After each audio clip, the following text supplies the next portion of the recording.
Bienvenue sur On casse la croûte. Aujourd'hui, on va vous proposer une recette de saison, c'est le retour des fraises. Et donc, on en profite pour vous proposer une recette de tarte aux fraises. En effet, avec une belle pâte sucrée, une bonne crème pâtissière et de jolies fraises bien fraîches. Alors le pas à pas, c'est maintenant et c'est parti. On va commencer par appliquer une fine couche de chocolat blanc sur le fond de notre pâte sablée. Ça va permettre d'imperméabiliser cette pâte et pour que la crème pâtissière ne détrempe pas.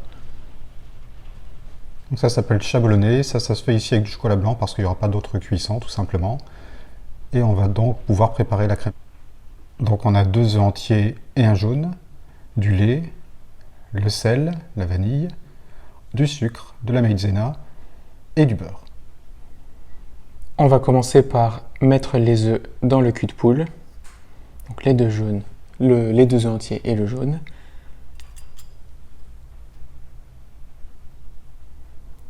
On ajoute directement le sucre en une fois, une pincée de sel, et puis on va venir fouetter. Donc là c'est pour faire blanchir légèrement, mais c'est pas la peine de faire monter complètement les œufs avec le sucre, un petit peu de vanille. Et de nouveau, on va mélanger pour être sûr que tout soit bien réparti. Et enfin, la fécule de maïs.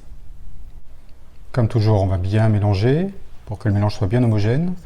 Et pendant ce temps-là, on a mis le lait sur le feu, donc sur feu doux. L'idée, c'est pas de faire bouillir, c'est juste de le faire chauffer.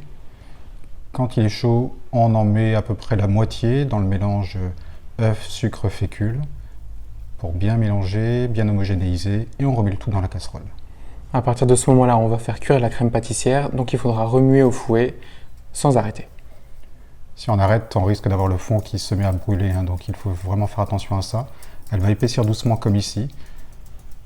Donc on y va toujours énergiquement, en allant bien jusque dans les coins. Et quand elle commence à bouillir un petit peu, 1 ou 2 blocs, c'est prêt. Donc ici, on pourrait s'arrêter, mais nous, on aime bien aussi une version où on ajoute un peu de beurre. On trouve que ça lui donne une texture vraiment très agréable et très soyeuse. Donc en 2 fois, le beurre va fondre dans la crème pâtissière bien chaude et on mélange toujours énergiquement. On vient verser cette crème pâtissière, en tout cas une partie de la crème pâtissière, sur le fond de tarte. On la répartit bien évidemment.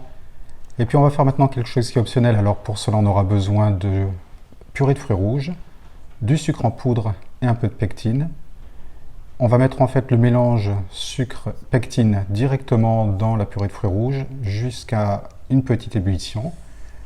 Et on va verser ce mélange sur la crème pâtissière directement. Ça va donner en fait une petite couche qui ressemble à une petite couche de confiture et qui va permettre de coller les fraises quand on va venir les déposer.